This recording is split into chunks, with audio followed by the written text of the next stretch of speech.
অনেকটা ঈদের মতোই অবস্থা। ফ্যাসিবাদের ইলিয়াসকে এত খুশি, ইলিয়াসকে এত খুশি দেখিনি কখনো। দাদা সব নষ্টের মূল তো দাদা আপনি হচ্ছে। ইলিয়াস কখনো এত খুশি থাকে? কনক হাসতেছে, ও তো হাসে না কখনো। না, এখন ধরেন আসলে দাদা দেখেন যে এই 32 নাম্বারটা ধরেন একটা ঐতিহাসিক ভবন, কোনো সন্দেহ নাই, একটা স্মৃতি বিজড়িত ভবন, কোনো সন্দেহ নাই। কিন্তু গত 16 বছরে এই 32 নাম্বার শেখ মুজিবকে ব্যবহার করে যেভাবে গুম, খুন, মানুষ হত্যা, গণহত্যা, ভুয়া নির্বাচন, দখলদারিত্ব যেভাবে প্রতিষ্ঠা হয়েছে, তো মানুষের ক্ষোভটা যে পড়েছে ওইখানে। এবং ধরেন আমরা যদি সিরিয়ার দিকে তাকাই, জাস্ট আফটার হাসিনার পলায়ন, আমরা যদি সিরিয়ার দিকে তাকাই, দেখেন সিরিয়ায় আসাদের পার্টি নিষিদ্ধ, আসাদের অনুসারীদের ধরে ধরে ক্যাপিটাল পানিশমেন্ট দেওয়া হচ্ছে, অলমোস্ট এভরিডেই তাদের শাস্তি দেওয়া হচ্ছে। তো আমাদের এখানে ধরেন আমরা এক ধরনের কচ্ছপ গতি দেখতেছি, বিএনপিও এক ধরনের মায়া মহব্বত, জামাতের এক ধরনের মায়া মহব্বত, অন্যান্য রাজনৈতিক দলগুলো এক ধরনের মায়া মহব্বত, এবং আওয়ামী লীগ দেখেন বিভিন্ন জায়গায় যোগ দিচ্ছে, বিভিন্ন দলে তারা আবারও সেই আগের ভূমিকা অবতীর্ণ হচ্ছে। তো আমি যেটি প্রথমে বলছিলাম যে অনেকে বলছিল না যে ছাত্রদের ঐক্য ভেঙে গেছে, শেষ, এখন এরা ডাক দিলে আর 200 লোকে আসবে না, কারণ এরা নিজেরাই মারামারি করতেছে, ইত্যাদি ইত্যাদি অনেক কথা আমরা শুনছি। কিন্তু এটা আরেকটা মানে সাইন যে নো, ছাত্র জনতা এখনো ইউনাইটেড এবং তারা ওয়াচডগের ভূমিকায় আছে। এবং সরকারের জন্য এটা কিন্তু এক ধরনের, আমি মনে করি যে একটা সিগনাল যে নো, এইসব করা যাবে না। তো পিনাকিদা আপনার কাছ থেকে শুনি, এই যে সুযোগ, আমি মনে করি এটাকে সেকেন্ড একটা সুযোগ 5ই আগস্টের পরে আপনার কাছ থেকে শুনি যে আওয়ামী লীগ সহযোগী এবং তার অনুরাগীদের ব্যাপারে আমরা কি করতে পারি, কি করণীয় সরকারের প্রতিটা জেলা উপজেলা পুরো দেশে। না, প্রথম ইয়েটা হচ্ছে যে বিপ্লব বিজয়ের তো কিছু চিহ্ন স্মারক লাগে আর কি। হ্যাঁ, যেমন ধরেন ফরাসি বিপ্লবে বাস্তিল দুর্গটাকে ভেঙে ফেলা হয়েছিল। আমরা শেখ মুজিবের মূর্তি উৎপাদন করছি, সেটা ঠিক আছে, কিন্তু ধানমন্ডি 32 নাম্বার এটা একটা সিগনিফিকেন্ট একটা আইকন ফ্যাসিবাদের। সেই আইকনটাকে ধ্বংস করা আমাদের জন্য জরুরি ছিল। এবং 5ই আগস্ট আসলে এমন হয়েছিল, এটা তো শুধু আমার জন্য না, সবার জন্যই একটা অপ্রত্যাশিত, হঠাৎ করে বিজয়টা আসছে এবং আমরাও মোটামুটি অপ্রস্তুত, এবং কি করতে হবে তখন বিজয়ের আনন্দে আমরা এতই মাতোয়ারা যে গুরুত্বপূর্ণ কাজগুলো আমরা করতে পারিনি। এবং তারপর থেকে আমার মনে হচ্ছিল যে আরে এই কাজটা তো হলো না। এই তারপরে ধানমন্ডি 32 নাম্বারে দেখা গেল যে সাগর রুনির ছেলে যে এটা পরিষ্কার করছে, মানে সেটাকে ঘিরে আর একটা ন্যারেটিভ তৈরি করার চেষ্টা করা হচ্ছে। আরে এটা তো আবার সেটাকে ঘুরে দাঁড়াবে এটা নিয়ে। আমি কিন্তু কনসিস্টেন্টলি, সবাই নিশ্চয়ই লক্ষ্য করছেন, কনসিস্টেন্টলি আমি বলছি ধানমন্ডি 32 নাম্বারকে ঘুরাই দিতে হবে। হ্যাঁ, ইভেন আমার 2 এপিসোড আগেও আমি বলছি যে ধানমন্ডি 32 নাম্বারকে ফ্ল্যাট ঘুরাই দিতে হবে। বুলডোজার শব্দটা আমি ক্যাটাগরিক্যালি বলছি, আমি তো ইঞ্জিনিয়ার না, আমি তো জানি না। আজকে আমাকে বলতেছে ইঞ্জিনিয়াররা যে দাদা এটা বুলডোজার না, এটা এক্সকাভেটর লাগবে।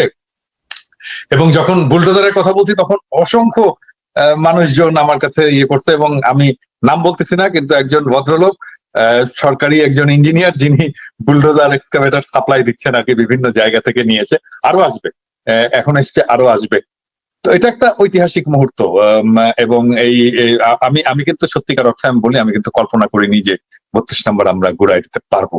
আমি এটা মনে করিনি, আমার মনে হয় যে কেউই বোধহয় মনে করেনি, কারণ এটা সেই দিন করা যায়নি। সেদিন করা গেলে হয়তো 5ই আগস্ট 5ই আগস্টের 6 মাস পরে এটা আবার আমরা করতে পারবো। হ্যাঁ, যেখানে আমরা অনেক বিভক্ত হয়ে গেছি, আমাদের শক্তি, আমরা মনে করছি যে আমাদের শক্তি কমে গেছে, জনগণের ঐক্য, আওয়ামী লীগ ফিরে আসছে তার একটা শক্তি নিয়ে, সরকারের প্রতি অনেক বিরূপ বিতৃষ্ণা এটাও জন্ম নিয়েছে, তাদের অদক্ষতা আমাদেরকে ক্ষুব্ধ করছে। এরকম একটা সময় আমরা এটা করতে পারবো, এটা আমি কিন্তু কল্পনা করি। কিন্তু আজকে একটা অসম্ভব একটা বিষয় ঘটে গেল, যেটার সিগনিফিকেন্স মারাত্মক। সেটা সিগনিফিকেন্স হচ্ছে বিপ্লবের আগুন এটা নেবে, বিপ্লব এখনো জিন্দা আছে এবং আমাদের ক্ষত শুকায়নি, এবং আমাদের ঐক্যের যেটা শীর্ষবিন্দু ফ্যাসিবাদের বিরুদ্ধে, সেখানে আমরা সবাই আমাদের পরের পথটা হয়তো ভিন্ন হতে পারে, কিন্তু ফ্যাসিবাদ যে বাংলাদেশে ফিরবে না এবং ফ্যাসিবাদের আমরা কোনো চিহ্ন রাখবো না, সে ব্যাপারে গোটা জাতি, পুরো জাতি আবার একমত। শুধু কিন্তু আরেকটা জিনিস, শুধু কিন্তু ঢাকায় হয়েছে তা না, খুলনায় হয়েছে এবং বিভিন্ন জায়গায় হচ্ছে আর কি। এবং আমি বলছি যে আজকে দাদা আপনার সাউন্ডে একটু সমস্যা, সাউন্ড অনেক লো হয়ে গেছে হঠাৎ করে। কল আসতেছে, আমি মোবাইল থেকে ঢুকছি তো জি আমি যে বলতেছি যে আমাকে যোগাযোগ রাখতে হচ্ছে অনেকগুলো জায়গায়। মাঝে মাঝে। তো যাই হোক, ইঞ্জিনিয়ার সাহেব ফোন করছে। দাঁড়ান, বোধহয় ইয়ের সঙ্গে তা আমি আবার আবার পরে ঢুকবো। হ্যাঁ, জি, আমার কিছু ঘুরে আসি, চালান, আমি আবার আসতেছি। জি জি ইলিয়াস আপনার কাছ থেকে একটু শুনি যে কি কি অবস্থা মনে করছেন এই যে ছাত্র জনতা যে ঠান্ডা হয়ে যায়নি, তাদের মধ্যে যে বিপ্লবের যে স্পিরিট আমরা ঠিক 6 মাসের মাথায় কিন্তু আবারও দেখলাম, ঠিক 6 মাসের মাথায় 5ই ফেব্রুয়ারি। না, আপনার প্রথম ইয়েটা বলে নেই যে আপনি শুরু করেছেন যে 32 নাম্বার একটা ঐতিহাসিক ইয়ে, এটা পরিষ্কার করা দরকার যে ইন হোয়াট সেন্স, এটা কি নেগেটিভ না পজিটিভ সেন্স। এই 32 নাম্বার হচ্ছে সেই জায়গা যেখানে বসে পাকশাল তৈরি করা হয়েছে। এই 32 নাম্বার সেই জায়গা যেখানে সারা বাংলাদেশ যখন পাকিস্তানের বিরুদ্ধে যুদ্ধ করেছে, সেখানে পাকিস্তানি সেনাবাহিনীর একটা কি বলবো যে একটা খুব নিরাপদ আশ্রয়স্থল ছিল হচ্ছে 32 নাম্বার। এখানে কেউ যেতে পারতো না, এটা সবাই জানতো। শেখ মুজিবের বাড়ি, তখন তো শেখ মুজিব বঙ্গবন্ধু ছিল, তো বঙ্গবন্ধুর বাড়ি, এই বাড়ি হচ্ছে যা হচ্ছে এর হচ্ছে খুব নির্যাতিত নিপীড়িত অবস্থায়। কিন্তু পরবর্তীতে জানা গেল যে তাদের পরিবারকে সব ধরনের সুযোগ সুবিধা দিয়ে রেখেছে। শেখ রেহানার সাথে পাকিস্তানের সেনাবাহিনীর কিছু সদস্যের অনেক অনেক খবর টবরও পরবর্তীতে বেরিয়েছে, 1500 টাকা ভাতার বিষয়গুলো বেরিয়েছে।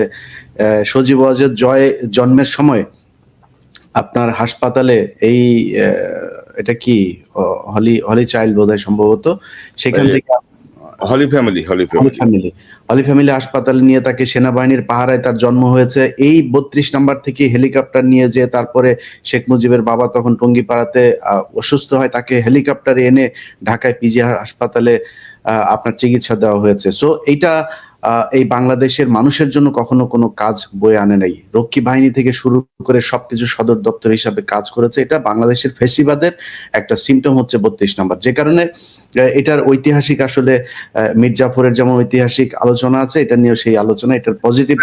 আমি অ্যাকচুয়ালি ইলিয়াস ধরেন এই বিষয়গুলো তো ধরেন আমিও জানি, জাস্ট মানে ওভারঅল আমি বলছিলাম আর কি। না, আমি জনগণের স্বার্থে, কারণ স্পেশাল কোনো অনুকম্পা থেকে বলা হচ্ছে না, বলা হচ্ছে একটা ঐতিহাসিক ভবন, এইসব কর্মকাণ্ড এখানেই সংঘটিত হয়েছে।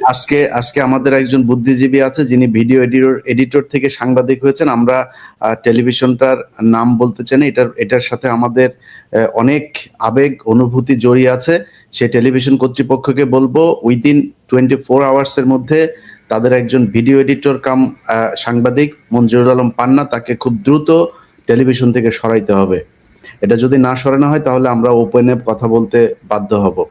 এটা নিয়ে যারাই কথা বলছে সেই মানুষগুলোর চেহারা আমরা চিনি, তারা সরাসরি আওয়ামী লীগের লোক, এখন সুশীল একটা ভাব ধরে এটার পক্ষে কথা বলার চেষ্টা করছে। দ্বিতীয় কথাটা হচ্ছে যে আপনি ছাত্র জনতার যে কথাটা বলেছেন, অবশ্যই ছাত্র জনতা এখানে মাঠে নেমে এসেছে, কিন্তু আমি খুবই খুশি হতাম যে আমরা প্যারিসে বসে কিংবা নিউ ইয়র্কে বসে এইটার বিভিন্ন ধরনের কারা কি করবে কি হবে আজকে 32 নম্বরে এই যে কানেকশন গুলো করাচ্ছি, সেটা মনে হয় ছাত্রদের যে নেতারা এখন সরকারের পার্ট, তাদের কাছ থেকে আসলে আরো ভালো হতো। আমি তাদের প্রতি সম্মান রেখে বলছি, ছাত্ররা এটা বোঝা উচিত যে মানুষ আসলে কি চায় সেটা বুঝতে মনে হয় তাদের একটু সমস্যা হচ্ছে। তাদের মধ্যে অন্তত একজন প্রতিনিধি যদি এখানে আজকে লিড দিত, এটা আমাদের চোখে দেখতে আরো বেশি আমাদের ভাল লাগতো। এটা আই সুদিং হতো। কারণ হচ্ছে গিয়ে বাংলাদেশের মানুষ আওয়ামী লীগ এবং ইন্ডিয়া এই দুইটার ব্যাপারে জিরো টলারেন্স, সেটা তারা আজকে বুঝিয়ে দিয়েছে। কিন্তু ছাত্ররা আমার মনে হয়েছে যে তারা মনে হয় একটা রাজনৈতিক দল গঠন করতে চায়। তারাও বিএনপি, জামাত, আওয়ামী লীগের মতো এরকম তথাকথিত মানে রাজনীতির যে ধারা আমাদের দেশে চলছে, সেই ধারায় গা ভাসিয়ে দেওয়ার একটা চেষ্টা চালিয়ে যাচ্ছে। সেখান থেকে আমি মনে করি যে ছাত্রদের আজকের এই দৃশ্যটা দেখে অন্তত বোঝা উচিত যে আমরা বাংলাদেশের মানুষ কি চাই, এবং ছাত্রদের কাছে আমরা সেই জিনিসটাই নেতৃত্ব দেওয়ার প্রত্যাশা করি যেটা বাংলাদেশের মানুষ চায়। তো আমার বিশ্বাস তাদের অবশ্যই ছাত্রদের এই যে 32 নম্বর গুড়িয়ে দেওয়ার সাথে ছাত্রদেরও নেতাদের সাথে দু একজনের সাথে কথা হয়েছে, তারাও এটার সাথে একমত এবং তারা এটার সাথে একাত্মতা ঘোষণা করেছে। কিন্তু আমার মনে হয় সামনে থেকে নেতৃত্বটা দিলে আরো বেশি ভাল লাগতো। আর আরেকটা বিষয় হচ্ছে যে আমি অ্যাড করি একটা বিষয় অ্যাড করি। আপনি দেখেছেন যেটি আমরা বলতে চাচ্ছি যে আমরা গত 6 মাসে কিন্তু আমরা দেখছি যে সরকারের ভেতরের একটা অংশ আমাদের প্রধান রাজনৈতিক দলগুলোর মধ্যে আওয়ামী লীগকে ঘিরে এক ধরনের অনুকম্পা, এক ধরনের ভালোবাসা, এক ধরনের গণতন্ত্রের কথা, আমরা একটা রাজনৈতিক দল আরেকটা রাজনৈতিক দল কিভাবে নিষিদ্ধ করি, ওরে বাবা মানে দরদ উঠলে উঠতেছে। অর্থাৎ আমরা জাস্ট ভুলে গেছি যে আমাদের উপর কি পরিমাণ মানে জুলুম চালানো হয়েছিল, কি পরিমাণ অত্যাচার চালানো হয়েছিল। তো এই ঘটনাটা তো একটা আবার প্রমাণ করলো, একটা সুযোগ দিল কিন্তু যে আওয়ামী লীগের সহযোগী যারা আওয়ামী লীগের লেসপেন্সার, বুদ্ধিজীবী, সুশীল সমাজ, রাজনীতিবিদ, এদের বিরুদ্ধে আমাদেরকে অবস্থান নেয়ার, এদেরকে চিহ্নিত করার। আপনি কি মনে করেন? না, একটা জিনিস দেখেন, এই যে 21শে বইমেলাতে একটা ডাস্টবিন বানানো হয়েছে শেখ হাসিনার ছবি দিয়ে। ওরে তো পাবলিক টয়লেট পর্যন্ত বানানো দরকার, ওর ছবির উপরে মানুষের মানে মলমূত্র ত্যাগ করা উচিত। ও এর চাই জঘন্য, এইটারও মানে আসলে এটারও মানে যোগ্য না, এর চাইতে জঘন্য জায়গায় ওকে রাখা উচিত। কিন্তু সেটা নিয়েও আপনি দেখেন বাংলাদেশের মেইন স্ট্রিমের পত্রিকা পর্যন্ত যে এই বইমেলা হচ্ছে খুব পবিত্র জায়গায়, এখানে শফিকের মতো একজন মানুষ সে কিভাবে এটা করলো, এই ন্যারেটিভ গুলো কিন্তু দাঁড় করিয়ে তারা কিন্তু মানে বই মেলাটাকে খুব বেশি করার চেষ্টা করছে না, তারা শেখ হাসিনাকে গ্লোরিফাই করার চেষ্টা করছে, শেখ হাসিনাকে নিয়ে যাতে আর কোনো ধরনের এই ধরনের কাজ না হয় এটা চেষ্টা করে যাচ্ছে। আমি আপনার এই লাইভে ঢোকার আগে মিসেস পাশার সাথে কথা হচ্ছিল, যে পাশা 1975 সালের 15ই আগস্টের একজন সূর্য সন্তান, এই বাংলাদেশের অত্যন্ত অকুতোভয় সাহসী একজন মুক্তিযোদ্ধা।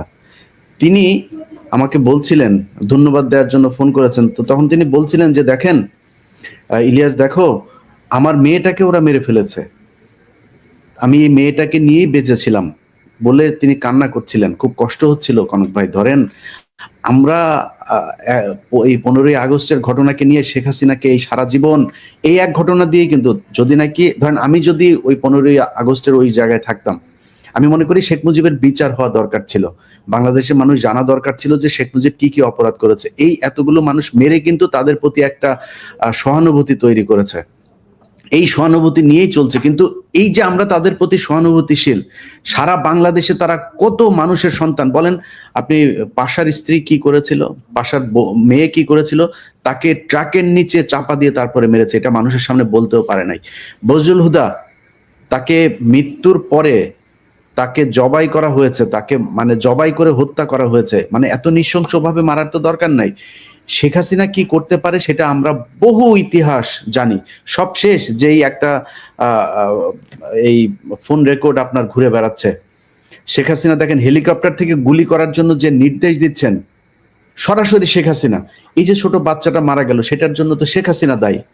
অতএব আমরা এই যে এই অল্পতে খুব কি বলে যে তুষ্ট হয়ে যায় এবং অল্পতে সব অতীত ভুলে যাই, এটার কারণে আমাদেরকে এই অতীতে বহু মূল্য দিতে হয়েছে এবং ভবিষ্যতে মূল্য দিতে হবে। সো ওই জায়গাগুলো যেন না হয়, আবার যেন আওয়ামী লীগ এবং ইন্ডিয়া এই দুইটা জায়গাতে যেন আমরা সবাই একমত থাকি।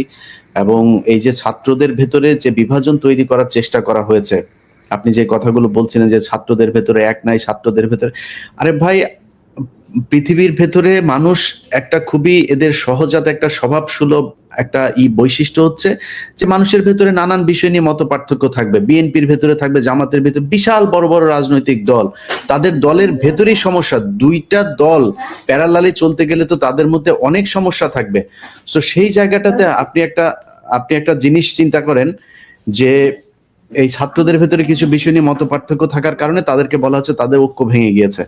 সো এই ঐক্যগুলো যে ভেঙে জানে সেটার একটা নিদর্শন এটা, এবং ছাত্রদেরও চিন্তা করা উচিত যে তারা এখনো কি করবে। আমরা এখনো ছাত্রদের প্রতি সম্মান রেখেই কথা বলছি, তাদের প্রতি আমরা শ্রদ্ধাশীল। 5ই আগস্ট তারা যেটা করে দেখিয়েছে, এটার জন্য তারা ভবিষ্যতেও যদি ছোটখাটো কোনো ভুল করেও থাকে, ইভেন কি ব্যক্তিগতভাবেও যদি আক্রমণ করে থাকে আমাদেরকে, আমি অন্তত আমার জায়গাটা পরিষ্কার করি, আমি ছাত্রদের প্রতি যথেষ্ট সম্মান দেখাবো এবং তাদের প্রতি সেই সম্মান রেখেই বলছি যে আজকের ঘটনায় তাদের আমার মনে হয় এই চিন্তা করা উচিত যে আসলে তারা কি করবে। আওয়ামী লীগের ব্যাপারে যত বেশি তারা, আপনি দেখেন আজকে সারা বাংলাদেশ এক হয়ে গিয়েছে, সারা বাংলাদেশের মানুষ আজকে সোশ্যাল মিডিয়াতে দেখেন কেউ এটার বিরুদ্ধে নাই, শুধু কতিপয় সুশীল ছাড়া। হ্যাঁ, হ্যাঁ, এর বাইরে সাধারণ মানুষকে আপনি দেখবেন না যে ছোট একটা মিছিল। আর আরেকটা জিনিস কনক ভাই বলে রাখি, আমি পরে বলি, যদি আপনি বলেন, প্রশ্ন থাকে। না, আমি বলছিলাম যে ধরেন আমাদের এই যে সংবাদ মাধ্যমগুলো আছে, পত্রিকা বলেন, মিডিয়া বলেন, এই টেলিভিশন বলেন, এরাও কিন্তু খুব মানে এগুলো আসলে আপাত দৃষ্টিতে মনে হচ্ছে তারা একটা নিরপেক্ষ অবস্থানে, তারা কিন্তু খুব কৌশলে মানে হাসিনা আওয়ামী লীগের পক্ষে কাজ করছে, বিভক্তি ধরিয়ে দেওয়ার কাজ করছে, এক ধরনের মানে ধরেন যে এই হাসিনা ফিরে আসবে এই ব্যাপারটা কিন্তু তারাই এস্টাবলিশ করছে নানাভাবে, এবং যেটা আমি মনে করি যে সকল সমস্যার মূল।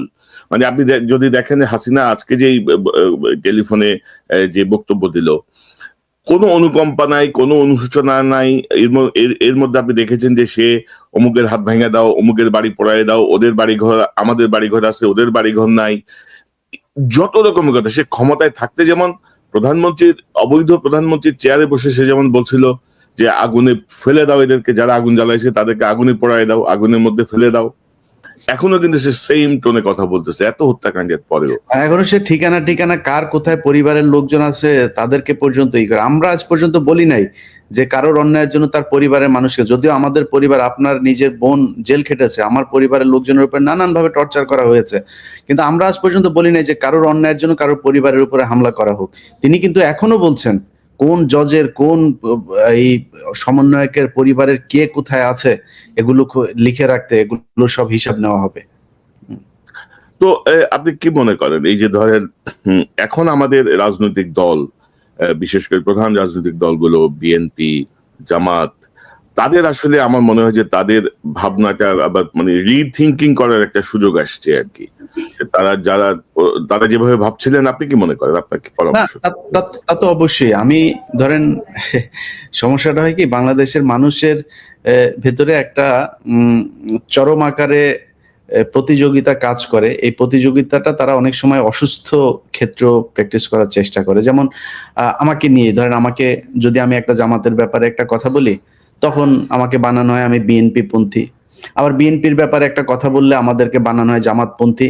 ভাই, আমি জামাতপন্থীও না, বিএনপি পন্থী না। আমি আবার যদি জিজ্ঞেস করেন যে আমি কোন পন্থী বলতে হবে, তাহলে আমি জামাত বিএনপি পন্থী। কারণ আমরা এক জায়গায় আমরা মানে ঠিক আছে, সেটা হচ্ছে আওয়ামী লীগকে কোনো ছাড় দেওয়া হবে না। আওয়ামী লীগকে যেই দল যত বেশি ছাড় দিবে, আমি সেই দল থেকে তত বেশি দূরত্ব বজায় রাখবো। সো এই জায়গাটাতে ঠিক থাকতে হবে। আজকে যদি নাকি জামাত এবং বিএনপির ভেতরে এই ধরনের কোনো চুক্তি হয় যে তাদের একটা রাজনৈতিক অ্যালায়েন্স থাকবে, তাদের একটা রাজনৈতিক বলয় থাকবে, এই দুই বলয়ের তারা বিভক্ত হোক, বিভক্ত হয়ে বলুক যে আমরা 5 বছর করে আমরা ক্ষমতায় থাকবো, আমার কোনো সমস্যা নাই, থাকেন। কিন্তু আওয়ামী লীগ এটা এই দেশের কোন রাজনৈতিক দল না, এটা ভারতের একটা রাজনৈতিক দল, এবং ভারত তাদের সব ধরনের বুদ্ধি, পরামর্শ, নিয়ন্ত্রণ সবকিছু তাদের হাতে। সো আমি তাদেরকে বাংলাদেশের কোনো রাজনৈতিক দল মনে করি না। ভারত মনে করে যখন আওয়ামী লীগ ক্ষমতায় থাকে তখন তারাই ক্ষমতায় আছে, এবং এটা সেই 71 থেকে 75 এটাই হয়েছে, এবং এই 2009 থেকে আজ পর্যন্ত সেটাই হয়েছে। বিডিআর হত্যাকাণ্ড দিয়ে শুরু হয়েছে, এখন পর্যন্ত সেটা চলছে। অতএব বিএনপি এবং জামায়াত যতই চেষ্টা করুক যে তারা ইয়ের সাথে, আপনার ভারতের সাথে সুসম্পর্ক বজায় রাখবে, আমি এই জিনিসটা কোনোভাবে বুঝি না। যে কালকে জামাত ইসলামের আমিরের একটা বক্তব্য একটা পত্রিকাতে দেখলাম, আমি জানি না সত্য কি মিথ্যা, কেন তিনি বলেছেন যে তারা কখনোই ভারত বিরোধী না। আরে ভাই, ভারত বিরোধী বললে সমস্যাটা কোথায়?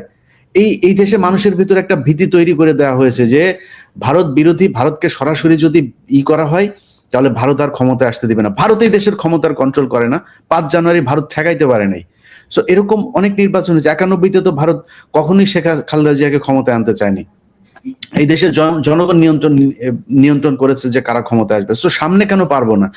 আমার মনে হয় এই যে একটা জুজুর ভয় যে ভারত, আপনি 25শে ফেব্রুয়ারির ঘটনায় এই যে পিলখানা হত্যাকাণ্ড, ভারত নাকি আমাদের উপরে অ্যাটাক করবে, এই জন্য সেনাবাহিনী, অনেক অফিসারের সাথে কথা বলে এটা শুনলাম। বললাম এত সহজে ভারত বাংলাদেশ দখল করে নিবে? ওরা ওই পাশে সেনাবাহিনী উপস্থিত ছিল, মানে প্রস্তুত ছিল। এই জিনিসগুলো করা হতে। রাজনৈতিক দল দুইটা, জামাত এবং বিএনপি, তাদের কাছে অনুরোধ যে আপনারা এই ভীতি থেকে বের হয়ে আসেন। আপনারা যত চেষ্টাই করেন ভারতকে কখনো তার পছন্দের 1 নাম্বার তালিকায় আওয়ামী লীগকে সরাইতে পারবেন না। ভারতের পছন্দের 1 নম্বর তালিকায় সবসময় আওয়ামী লীগ ছিল, আছে, সারা জীবন থাকবে। ওই তালিকায় আপনি বিএনপি আর জামাত যত প্রতিযোগিতায় করেন ওই জায়গায় আপনারা যেতে পারবেন না। রাইট। কিন্তু ইলিয়াস, ধরেন আমাদের প্রশাসনে এখনো আওয়ামী লীগের অনুসারী সবাই বসা, আমাদের সেনাবাহিনীর ভিতরে মানে অন্তত ধরেন 15 থেকে 20 জনের মতো একেবারে ডাইহার্ড মানে হাসিনার অনুসারী, যারা হয়তো এখনো হাসিনার সঙ্গে যোগাযোগ রাখছে নিবিড় ভাবে, তারা বসা। এবং আজকে তো ধরেন আমি খুব অবাক হইলাম যে যখন 32 নম্বরে দেখলাম যে সেনাবাহিনী যে ঢুকেছে, তো এরা আমার মনে হয় এটা একটা তদন্ত হওয়া উচিত যে কে পাঠালো, কার নির্দেশে গেল, কি ভূমিকা, আমার মনে হয় এটা একটু দেখা উচিত। আপনি কি মনে করেন? অবশ্যই এটা সেনাবাহিনী যে এখন পর্যন্ত আপনার মানে আওয়ামী লীগের হয়ে কাজ করছে, এর আমি আপনাকে কয়েকটা জিনিস বলি। আলেমদের মুক্তির ব্যাপার, আমার আজকে ওটা নিয়ে একটা লাইভ করার কথা, গতকালকে কথা ছিল, আমি লাইভটা করতে পারি নাই, আমার কিছু সমস্যা হচ্ছিল। আজকে সেই লাইভটা করার কথা ছিল, তো সকালে ঘুম থেকে উঠে তো দেখি ঈদ মোবারক, যেই কারণে ওই লাইভটা আমি বললাম হুজুরদেরকে যে হুজুর আমরা আজকে এটা করলে এই ইস্যুটা আসলে গুরুত্বপূর্ণ ইস্যু, সো আপনার ওই ইস্যুটা আটকায় যাবে। তো আমরা আগামীকালকে ওই বিষয়টা নিয়ে কথা বলবো। এই আপনার এমনিতে তো এখন পর্যন্ত বিচারকদের ভেতরে আওয়ামী লীগের এই লোকজন আছেই। আইন মন্ত্রণালয় এখনো পুরোপুরি একদম আইন মন্ত্রণালয়গুলোর বেশিরভাগই সচিব আমলা এগুলো তো সবই এখনো আওয়ামী লীগের শেপেতে তারা বসে আছে। তার উপরে কিছু কিছু বিচারক মামলার আপনার দিচ্ছে, জামিন দিচ্ছেন এই আলেমদেরকে। দেখেন সেই উদিচি, 21শে আগস্ট, 10 ট্রাক সব তো একই সুতোয় গাঁথা।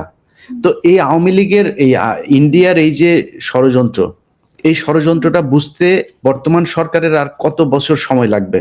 তাদের তো উচিত ছিল যে পরের দিনে এই মামলাগুলো সব বাতিল করে দেয়া, এবং যদি মনে করে যে কোনো ঘটনা নিয়ে তাদের কোনো তদন্ত করা উচিত, তাহলে তারা সেটা নিয়ে তদন্ত করুক। আমার মনে হচ্ছে বর্তমান সরকার থেকে শুরু করে সেনাবাহিনী, আমলা, রাজনৈতিক দল সবার একটা জায়গাতে তারা ছাড় দিচ্ছে শেখ হাসিনাকে, সেটা হচ্ছে বিডিআর আর আলেম।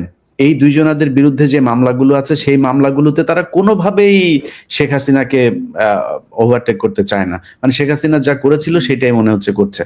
তো ওইখানে গিয়ে আপনার যখন তাদেরকে ছাড়া হচ্ছে, আপনি জানেন, আপনি এই যে জেলে ছিলেন প্রায় 9 মাস, এই আদালতে যখন আদেশটা হওয়ার পরে সেটা আবার ফের জেল কর্তৃপক্ষের কাছে সেটা আসতে হয়।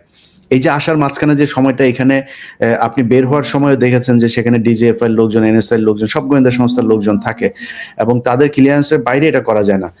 তারা সেটা করতে দিচ্ছে না, তারা সেটা ডিলে করছে, 3 দিন 4 দিন তাদের এই আদালতের কপি যেতে সময় লাগছে। এই জিনিসগুলোতে তারা বাধা দিচ্ছে। অতএব ডিজিএফআই তে এখন পর্যন্ত এই সব আওয়ামী লীগের লোকজন, আমরা এই তালিকা যে আমাদের কাছে আছে এটা আপনাদের বোঝার জন্য আপনাদের সায়েন্টিস্ট হওয়ার দরকার নাই। সো আপনারা কারা কারা আছেন, আপনারা এখন খুব বেশি বিশাল ক্ষমতাশালী আছেন, এই ক্ষমতায় আপনারা থাকতে পারবেন। আজকের ঘটনা দিয়ে চিন্তা করেন, আপনারা কিন্তু কোনো কিছুই আটকাইতে পারবেন না। আর যদি মনে করেন এখন সেনা শাসন দিয়ে কিছু করে ফেলবেন, ওইটাও আপনাদের পক্ষে সম্ভব না। দেশের মানুষ ওই জায়গাতে নাই আসলে।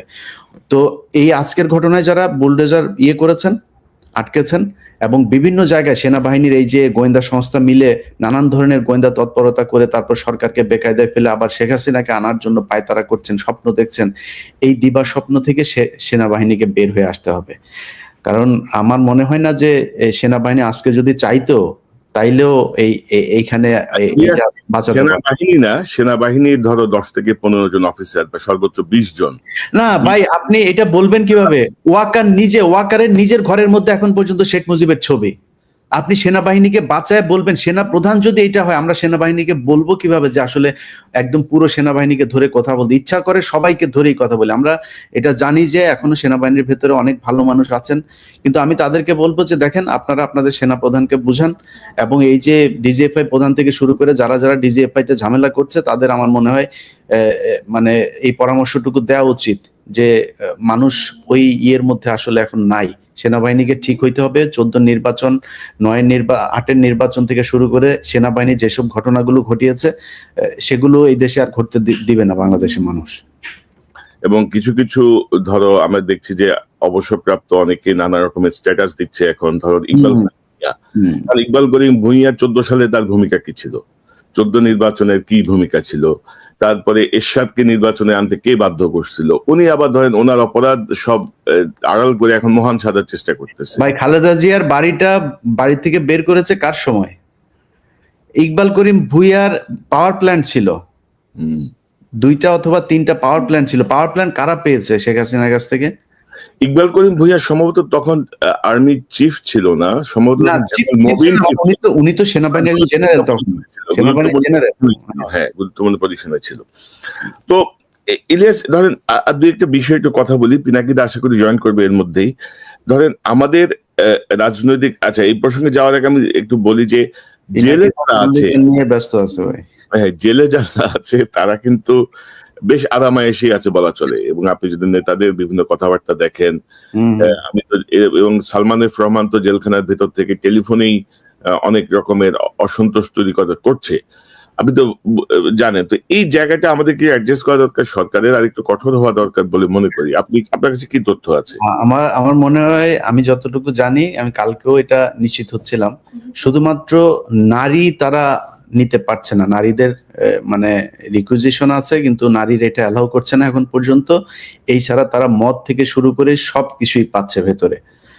তো এই জেলখানার ভেতরে নিয়ে যদি তাদেরকে এভাবে আরামায়েশ করতে দেওয়া হয়, এবং হত্যা মামলার যেসব আসামিরা আছে তাদেরকে সবাইকে ধরাও হচ্ছে না, এই জায়গায় একটা মনে হচ্ছে সরকারের শৈথিল্যতা কাজ করছে।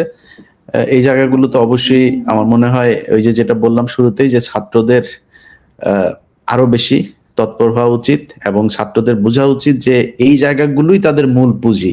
ছাত্ররা যদি মনে করে যে কয়েক হাজার কোটি টাকা ইনকাম করে নিয়ে তারপরে তারা বিশাল আকারে কিছু করে ফেলবে, ওটা দিয়ে শুধু একটা কাজই করতে পারবে, এই সরকার অন্য একটা সরকারের কাছে নির্বাচন দিবে, নির্বাচন দিয়ে আসিফ নজরুলের মতো বউ বাচ্চা নিয়ে তারপরে সব আমেরিকায় চলে যাবে, সেখানে গিয়ে সারা জীবন বসে খাইতে পারবে। এটা সত্যি কথা। কিন্তু যদি মনে করে যে না, আসলে রাজনীতি করতে চায়, দেশের মানুষের পাশে থেকে কিছু করতে চায়, দেশে থাকতে চায়, তাহলে তাদের দেশের মানুষের টোনেই কথা বলতে হবে।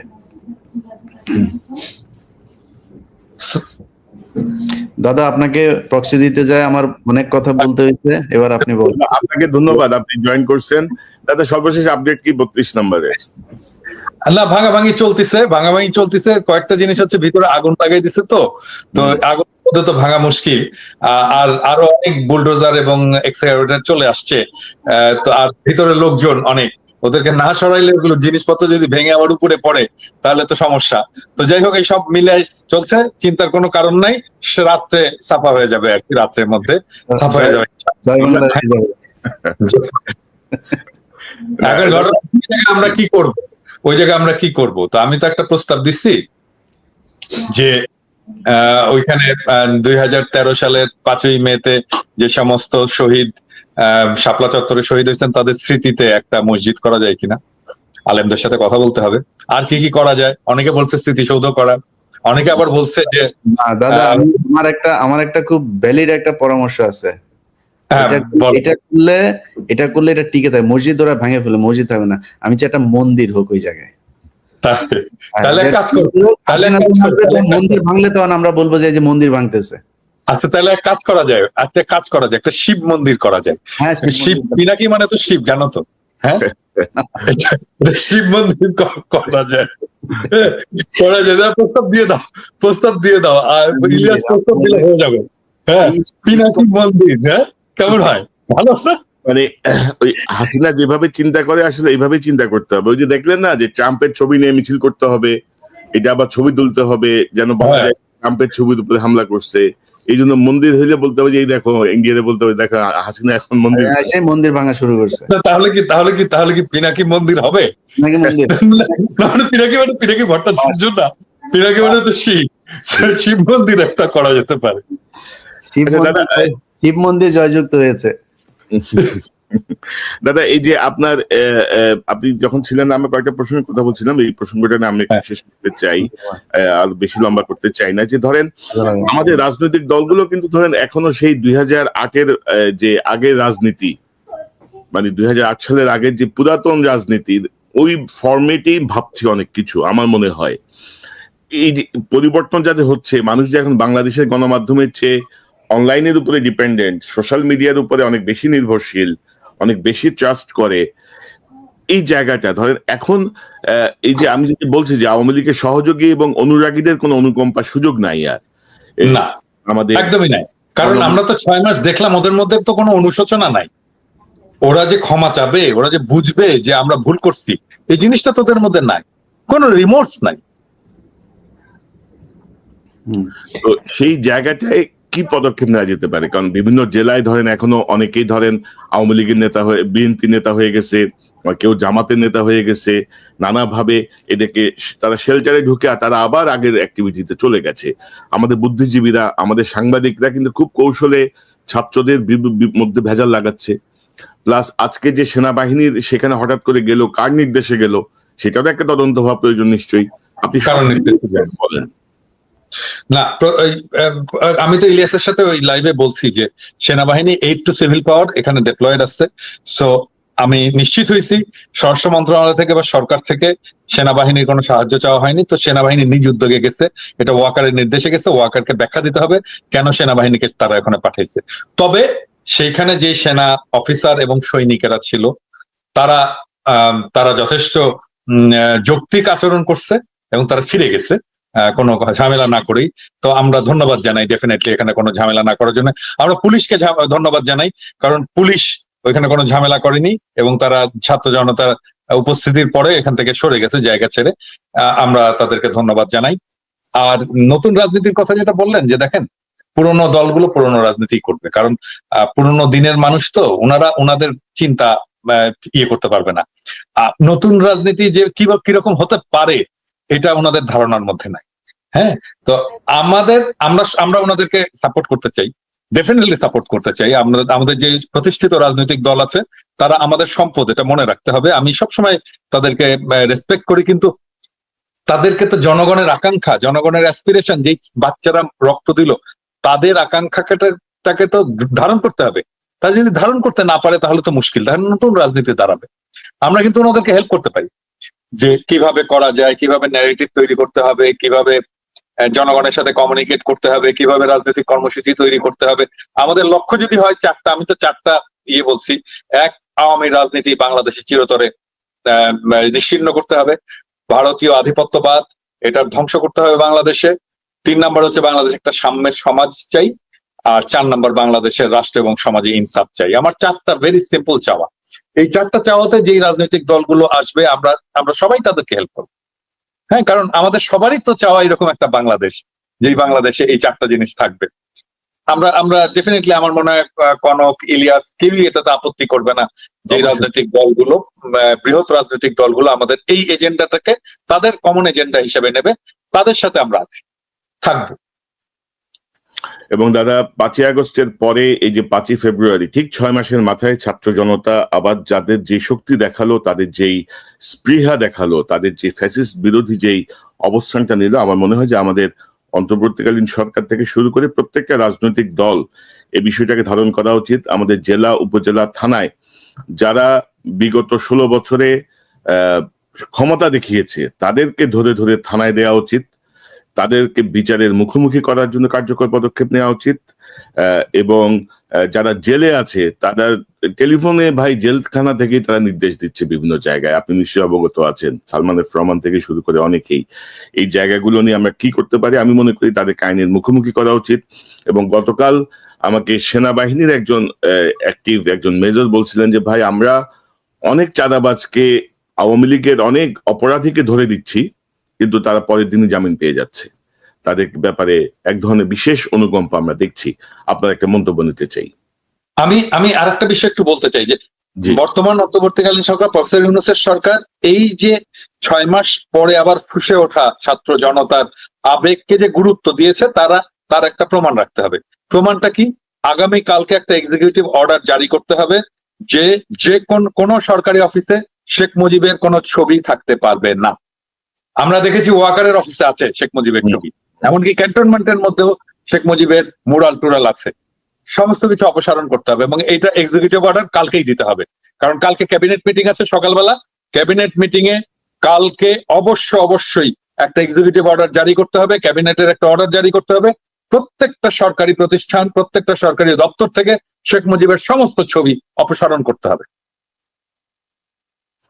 খুবই খুবই ভালো একটা ঘোষণা। ইলিয়াস, আপনি কিছু যোগ করতে চান? আনমিউট করেন। আপনার সুধা সদন থেকে শুরু করে আরো যা যা আছে যে যে জায়গাগুলো, এগুলো আমার মনে হয় ধূলিসাৎ করে দেওয়া উচিত। এই এলিয়াস, সুধা সদন ওয়াজেদ মিয়ার বাড়ি, এটা শেখ হাসিনার না। ওয়াজেদ মিয়া তো ভালো লোক, মানে ওয়াজেদ মিয়া সারা জীবন শেখ হাসিনার মতো একজন দাজ্জাল, একটা খাইস্টা মহিলার সাথে ঘর করে কি যন্ত্রণা পোহাইছে, তার স্মৃতিটা থাকুক। এটা কিছু না। ওয়াজেদ মিয়া আসলে যাবে, কারণ ওয়াজেদ মিয়া যে পরিমাণে কষ্ট ভোগ করছে, ওরা জাহান্নামে আর কোনো কষ্ট আল্লাহ দিবে না। ওর কষ্ট আল্লাহ দুনিয়া থেকে ভোগ করায় নিয়ে গেছে। এরকম এক জিনিস যদি নাকি থাকে কারো ঘরে, তাহলে ওর অবস্থা শেষ। এবং দাদা আরেকটা প্রসঙ্গ বোধ আসা উচিত যে আমাদের আওয়ামী লীগের ধরেন 16 বছরে যেসব অনেক সাংবাদিক, অনেক লেখক, বুদ্ধিজীবী যারা আওয়ামী লীগের এই দুঃশাসনকে নানা কৌশলে সমর্থন করে গেছে, এই বইমেলা তাদের বই নিষিদ্ধের কথা বলছি না, কিন্তু তারা আবার ধরেন বই টই লিখে নানা রকমের ফন্দে ফিকির করতেছে, তাদেরকে আমাদের আসলে বয়কট করা উচিত। আজকে তো মাহমুদ ভাই তো একটা খুব চমৎকার একটা কলাম লিখছে, গিরগিটি সাংবাদিকতা। হ্যাঁ, এই যে জয় মামুন এখন বিএনপি প্রেমী সেজে গেছে, এবং হবে কিন্তু। এবং আমি রাজনৈতিক দলগুলোকে বলতে চাই যে আপনাদের তো যাওয়ার দরকার নাই ওদের কাছে। আপনারা তো চেনেন কারা লড়াই করছে, কারা সংগ্রাম করছে, কারা নির্যাতিত হয়েছে, এবং কারা ফ্যাসিবাদের দালাল ছিল। ওদের থেকে দূরে থাকেন, এটা আমার স্বনির্বন্ধ অনুরোধ। এদের থেকে দূরে থাকেন, দরকার নাই ওদের কাছে যাওয়া। ওরা আপনার কিছু অ্যাড করবে না, আপনার বরং ইমেজ নষ্ট হবে। কেউ যদি দালাল সাংবাদিকদের কাছে, দালাল লোকদের কাছে, দালাল প্রফেসরদের কাছে, দালাল বুদ্ধিজীবীদের কাছে যায়, তাহলে আপনার ইমেজ নষ্ট হবে। আপনার জনগণের ইমেজ দরকার, জনগণের সমর্থন দরকার। জনগণের সমর্থন তাদের সাথে আছে যারা এই লড়াই এতদিন ধরে ছিল। হ্যাঁ, আমি এই সুযোগে বলি আর কি, নিশ্চয়ই কনক, ইলিয়াস দুইজনেই লক্ষ্য করছে যে বিএনপির একটা অংশ, সবাই না, আমার পিছনে লাগছে গত কয়েকদিন ধরে আর কি, নানা ধরনের প্রচারণা, এটা সেটা, মেয়ার ক্যাম্পেইন ইত্যাদি ইত্যাদি শুরু করছে। আমি বলতে চাই কি যে করে লাভ নাই। হ্যাঁ, মানে করতে পারেন, আপনারা করতে পারেন, এটা আপনাদের ক্ষতি। মানে ধরেন আমরা তো শত্রু না, আপনাদের বিএনপিরও শত্রু না, আমরা জামাত ইসলামের শত্রু না, আমরা ফ্যাসি বিরোধী যে কোনো রাজনৈতিক দলের জনগণের শত্রু না। আমরা একই সাথে লড়াই করছি, আপনারা আমার আপনজন। কিন্তু আমাদের ডেফিনেটলি কিছু ডিফারেন্স থাকবেই, আমাদের চিন্তার ডিফারেন্স, সবার, আমাদের এই তিনজনেরও ডিফারেন্স আছে। কিছু কিছু জায়গায় ঐক্য আছে, কিন্তু অনেক জায়গাতেই ডিফারেন্স আছে, থাকবেই। আমরা ডিফারেন্স নিয়ে এক জায়গায় কাজ করি, কিন্তু আপনারা যদি আওয়ামী লীগের মতো কাজ করেন তাহলে তো খুবই মুশকিল। দাদা, এই যে আপনি নিশ্চয়ই এটা জানেন যে বিএনপির একটা অংশ মনে করে যে আমরা তো ক্ষমতায় যাচ্ছি, তো বিরোধী দল কে হবে, বিরোধী দল হিসেবে আওয়ামী লীগ আসলে খুব ভালো হইতো আমাদের জন্য রাষ্ট্র পরিচালনায়, এইরকম একটা অদ্ভুত ভাবনা তাদের মাথায় আছে। হ্যাঁ, এই একই চিন্তা কিন্তু ভাই এই যে জিয়াউর রহমান করছিলেন কিন্তু, হ্যাঁ, যে একটা ভালো একটা গঠনমূলক একটা রাজনৈতিক পরিবেশ, গণতান্ত্রিক পরিবেশ তৈরি করার জন্য এই হাসিনাকে আনার এই পরামর্শ দিয়েছিলেন। যতটুকু জানি ওই যে এই ওই যে প্রধানমন্ত্রী ছিলেন শাহজিজ এই পরামর্শ দিয়েছেন, তার পরামর্শে তিনি এটা নিয়ে এসেছিলেন। আরেকটা কারণ আছে, বিএনপি মনে করে যে বাংলাদেশে ইসলামপন্থীদের একটা উত্থান হয়েছে, এবং ইসলামপন্থী রাজনৈতিক দল, ইসলামপন্থী জনতা একটা শক্তি সঞ্চয় করে, এইটা ভবিষ্যতে তারা ম্যানেজ করতে পারবে না। তো ম্যানেজ করার জন্য আওয়ামী লীগকে দরকার। হ্যাঁ, এটা কমপ্লিটলি একটা ভুল ধারণা। এই ভুল অ্যাজাম্পশনের উপরে দাঁড়ায় তারা সমস্ত অ্যাকশন গুলো নিচ্ছে, এবং সেই কারণে তাদের রাজনীতিটা ভুল হচ্ছে। এটা ধরায় দেওয়া আমাদের কর্তব্য। এবং আমরা মনে করি যে ওই ন্যারেটিভটা আওয়ামী ন্যারেটিভ, ওই ন্যারেটিভটা ইন্ডিয়ান ন্যারেটিভ, এবং সেই জন্য আমরা সতর্ক করতে চাই যে ওর মধ্যে ঢুকেন না।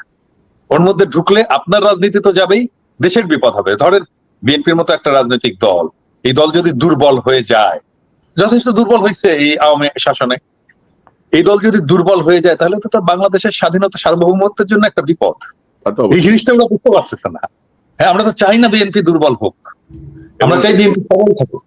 এবং দাদা তারেক রহমান সাহেব যে ভাবনায় ভাবছেন বা ওনার বক্তব্যে আমরা যে রিফ্লেকশনটা দেখি, এই রিফ্লেকশনটা কিন্তু মাঠে যারা আছেন, মানে যারা তার দলে ক্যারি ফরওয়ার্ড করতেছে না, আলাদা তো, কমপ্লিটলি আলাদা তো, দেখতেছেন না?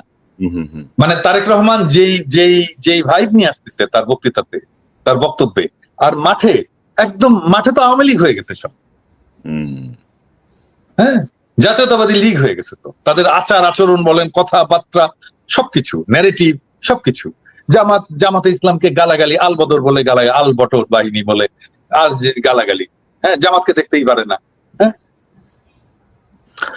মানে কনফিডেন্স থাকা ভালো, আবার এতটা ওভার কনফিডেন্স আবার সমস্যা করবে আর কি। 91 সালে আওয়ামী লীগের যেটা হয়েছিল, মানে আমার মনে হয় যে আরেকটু স্লোলি ভাবা উচিত। ইলিয়াস, আমার অনুষ্ঠানের শেষ পর্যায়ে আপনার শেষ মন্তব্য নিতে চাই, তারপর পিনাকিদার মন্তব্য নিয়ে আমার অনুষ্ঠান শেষ করবো। আমার আচ্ছা, আমি শেষ- একটু ইলিয়াসকে বলি, ইলিয়াস বইটা পড়ছো? ফুলকুমারী পড়ছো? না দাদা, আমি তো ওই যে বিডিআর নিয়ে এত ব্যস্ত, আমি ওইটা এখনো পড়তে পারি নাই।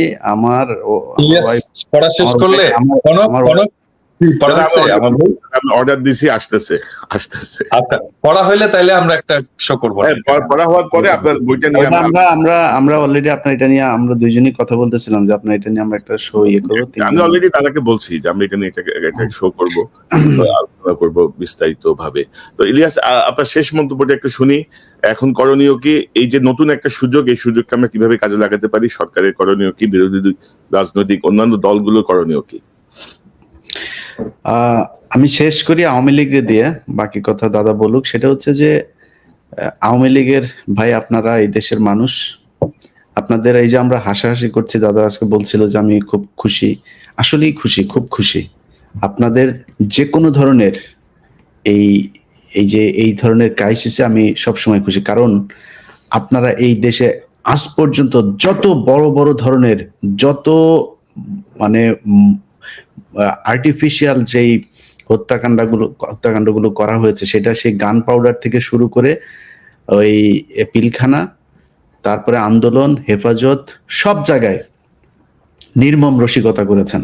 এই শেখ হাসিনা সংসদে বসে নিজের চোখে দেখেছে, আমি তো তখন ঢাকায়, আমি একদম ভোর 4টা থেকে আমি এই হেফাজতের মাঠে, আমি নিজের চোখে দেখেছি পাশের থেকে লোকগুলি খেয়ে মারা যাচ্ছে। আমি শেষ ছিল আমি লাইভ, আমাদের 21 টিভি বন্ধ করে প্রায় 2-3 ঘন্টা সেদিন বন্ধ ছিল, কনক ভাই মনে আছে নিশ্চয়ই। তো তারপরের দিন শেখ হাসিনা সংসদে গিয়ে বলল যে ওরা রং মেখে তারপরে শুয়েছিল, একটা ক্যাজুয়ালিটি হয়নি। এত নির্মম রসিকতা কোনো মানুষ করতে পারে? তো আওয়ামী লীগের জন্য আমাদের ভেতরে কিন্তু মায়া আছে। আমাকে দিয়ে হাসিনা যেটা করেছে, সেটা ইভেন আওয়ামী লীগের অনেক মানুষ, আপনারা যাকে তাকে ভালোবাসেন, তারাও পারবেন না। এ যে ধরনের মানে নিষ্ঠুর আচরণ করে, এটা আপনাকে দিয়েও সম্ভব না। তো আমরা শুধু এইটুকুই বলতে চাই যে এই দেশের রাজনীতিকে আজকের এই পর্যায়ে নিয়ে এসেছে শেখ হাসিনা। যে মুজিবুর রহমান খারাপ ছিল না ভালো ছিল, সেটা নিয়ে আলোচনা করতে গেলে ওই দাদার একটা বই আছে, ওইখানেই শুনেন। এই যে এখন বলে না, আজকালকে একটা পোস্ট দেখলাম, সে পোস্টের মধ্যে লেখা হচ্ছে যারা নাকি বীরাঙ্গনা ছিল 71-এর সময়, যারা নাকি মানে ইয়ে হয়েছিল, যাদের কোনো পরিচয় ছিল না, এরকম কিছু মানুষকে নাকি শেখ মুজিব বলেছে লিখে দিও 32 নাম্বার তাদের ঠিকানা, শেখ মুজিব আমাদের বাবা। এই শেখ মুজিব বিদেশিদের সাথে চুক্তি করেছে তাদেরকে বাইরে পাঠায় দেওয়ার জন্য, সে বাংলাদেশে রাখতে চায়নি তাদেরকে। দূষিত রক্ত বলছে, দূষিত রক্ত বলেছে। এবং এটা এই পিনাকি দাদার ওই বইতে উনি রেফারেন্স সহ এই জিনিসগুলো বলেছেন, আমি এছাড়াও অনেক বইতে পড়েছি। তো এই তো শেখ মুজিব, তাকে নিয়ে যদি আপনি কথা বলতে চান, এই 32 নাম্বারকে নিয়ে নেগেটিভ কথা বললে অনেক কথা ইতিহাসের একদম সূত্র ধরে ধরে বলে দেব, আমরা সেটা নিয়ে কথা বলতে চাই না। কিন্তু এই কথা আপনারা বলাচ্ছেন। আজকে 32 নাম্বার ভাঙতে মানুষ যেত না যদি আপনি এই কয়দিন আগে 2,500 মানুষ না মারতেন। বিএনপি আপনার পাশে দাঁড়াইতো যদি বিএনপির যে নেত্রী তাকে যদি তার ঘর থেকে আপনি বের না করতেন। এই তারেক রহমানকে দেশ ছাড়া করেছেন আপনারা। আজকে এই জামাতের উপরে যে ধরনের নির্যাতন হয়েছে, জামাতের একজন শহীদ দেলোয়ার হোসেন সাইদি বলে গিয়েছিলেন, এই দেশের জনগণ তোমাকে টান দিয়ে মামু বাড়িতে নিয়ে ফেলবে, তুমি আজকে মামু বাড়িতে আছো। তো আওয়ামী লীগের লোকজনের আমরা যেটা মনে করি যে একটু মিনিমাম হইলেও আপনাদের অনুশোচনা হওয়া দরকার। বাংলাদেশের মানুষের কাছে এখনো সময় আছে, মাপ চান। যতই এদের কথাবার্তা শুনে ফাল পারেন যে 75-এ যেটা হয়েছে সেটা আমরা হইতে দিব না, আর 75-এ মানুষ নেচেছিল, আজকেও নাচছে, আজকেও আপনারা কিছু করতে পারেন নাই। ভবিষ্যতে এরকম করলে আবারও মানুষ এইভাবে আপনাদের বিরুদ্ধে নামবে, সেই দিনও কিছু করতে পারবেন না। আজকে যারা বেঁচে আছেন তারা চোখের সামনেই দেখছেন যে 15ই আগস্টে মানুষ যে মিষ্টি বিতরণ করেছিল সেটা সত্য কি মিথ্যা। রাইট ইলিয়াস, আমি শুধু একটা বিষয় যোগ করতে চাই। আপনি যে হেফাজতের রক্তের কথা বললেন, রক্ত রং মেখে হাসিনা যে বললো, আপনি নিশ্চয় দেখেছেন আরো নির্মম কথা সে নিজের নির্দেশ দিয়ে গুম করে বলেছে এরা অভিবাসী হতে যে সাগরে ডুবে মারা গেছে, এরকম বক্তব্য কিন্তু সে দিয়েছে। অথচ সে নিজে নির্দেশ দিয়ে তাদেরকে খুন করেছে, গুম করেছে, মেরে ফেলেছে, বলেছে এরা বোধহয় দেশ ত্যাগ করতে যে মারা গেছে। তো পিনাকিদা, আপনার কাছ থেকে একটু জানি যে এখন করণীয় কি? আওয়ামী লীগের সহযোগীদের আর অনুকম্পার সুযোগ নাই, এই জায়গাতে আমাদের রাজনৈতিক দলগুলো কি করতে পারে, সরকারের ভূমিকা কি হওয়া উচিত আগামীকাল থেকে? আপনার মন্তব্যটা আমরা জানতে চাই, আপনার বক্তব্যটা জানতে চাই। আমি প্রথম থেকে যখন 5ই আগস্ট হলো তারপরে কিন্তু আমার চিন্তা ছিল যে কিভাবে রিকনসিলিয়েশন করব, কিভাবে তাদেরকে সমাজে এটা আবার ফেরত নিয়ে আসবো, তারা অনুশোচনার মধ্যে দিয়ে, ক্ষমা প্রার্থনার মধ্যে দিয়ে সমাজে ইন্টিগ্রেটেড হবে, কিন্তু সেটা হলো না। এবং আমরা প্রত্যেকেই আমরা একমত যে তাদের মধ্যে অনুশোচনার বিন্দু মাত্র কোনো ইয়ে নাই, এবং তারা জুলাই বিপ্লবকেই বরং প্রশ্নবিদ্ধ করার জন্য তারা নানা ধরনের ন্যারেটিভ তৈরির চেষ্টা করেছে। So no mercy. এখন আর কোনো ক্ষমা নয়, এখন আর কোনো ক্ষমা নয়। বাংলাদেশের ভেতরে বসে যারা আওয়ামী ফ্যাসিবাদের কথা বলবে, সহানুভূতি দেখাবে, ওই শাওন টাউন সহ, যে বলে না কেরা উঠছে, শাওন টাউন সহ যারা বলবে, তাদের সবাইকে জয় বাংলা করে দিতে হবে। এবং আমাদের আগামী 1 মাস ধরে, ওরা 1 মাসের কর্মসূচি নিয়েছে না, আমাদের আগামী 1 মাস ধরে আমাদের কর্মসূচি চলবে এদেরকে জয় বাংলা করা। যদি সেই রকম হয়, আমি তো বলছি, আমি আমার বাহিনীকে বলছি যে বাড়িটা আইডেন্টিফাই করবা, বাড়ির সামনে গরু ফেলাবার জবাই করবা, গরু ফেলাবার জবাই করবা, টাকা দিব, আমরা দিব না, আমরা একসাথে দিব, চান্দা দিব, গরু ফেলাবার জব করবো। টাকার সাবধান হয়ে যাও, ক্ষমা চাও, বলতেছো ক্ষমা চাও। এগুলো ঢাকায় বসে, বাংলাদেশে বসে আওয়ামী ফ্যাসিবাদের দালালি চলবে না। Stop, full stop. কাল থেকে দেখবে এবং কাল থেকে আমাদের অভিযান শুরু হবে। মানে এবং আমরা কি করতে পারি সেটা প্রমাণ আজকে দেখানো হয়েছে, ছাত্র জনতা দেখাই দিছে। তার প্রমাণ চট্টগ্রামে দেখানো হয়েছে। কঠোর নির্মম হইতে বাধ্য করবেন, রাইট। আমরা অনেক সমাজে মেশে আওয়ামী ফ্যাসিবাদের দালালি করবেন, তার পক্ষে কথা বলবেন। রাইট। না, ওইটা এই যে আমাদের প্রেস সেক্রেটারি শফিক ভাই ডাস্টবিনের যে ছবিটা, এই ছবির পরে কত সুশীলের আহা হাহা, আহাগার, আহাজারি, আহা হা হা, মানে বইমেলার পবিত্রতা নষ্ট হয়ে গেল রে, কি হলো রে, কি অবস্থা আপনি দেখছেন না? আবার যাইতে হবে, আবার ফোন